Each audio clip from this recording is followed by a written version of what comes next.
Now, Hurricane Milton, now a Category 5 storm, is threatening Florida with potentially one of the worst weather catastrophes in history.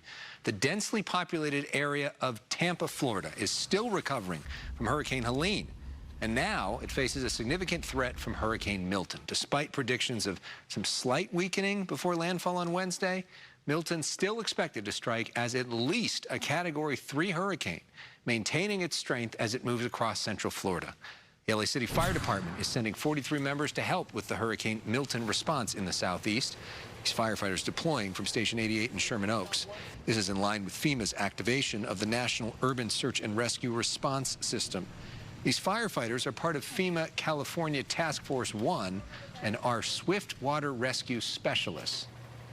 Typically, we'll do wide area searches either on land and water and use different means of being able to do that. We also follow up and we mark a lot of areas. Well, as we're doing the searches, we start finding infrastructure and different needs within the community that we need to identify. The team includes 24 members who left on Saturday, 19 more flying out today. They'll join an 18-member team already assisting in North Carolina with the aftermath of Hurricane Helene. We'll talk live to the team coming up on the Fox 11 News at 6:30 tonight.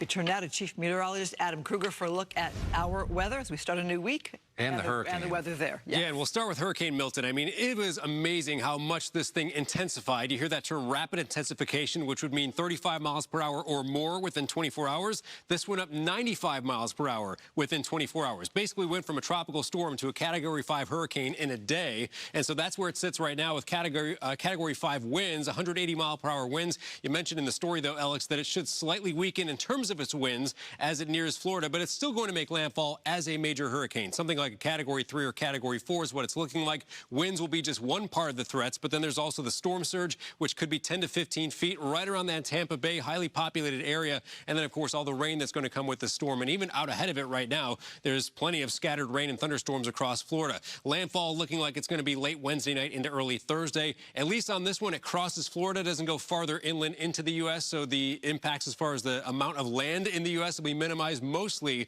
to just Florida seeing the worst of it. Back over here to the West Coast, heat is our story. We've got a lot of heat advisories and excessive heat warnings still in effect. Now, locally, this should be the last day for most of the area with excessive heat warnings, and these are just lingering until this evening when the temperatures finally come down a little bit. I think the Palm Springs area for another day we'll see maybe an excessive heat warning, and then that should gradually, for the most part, be it for those heat alerts for the foreseeable future anyways, for our entire Southern California area.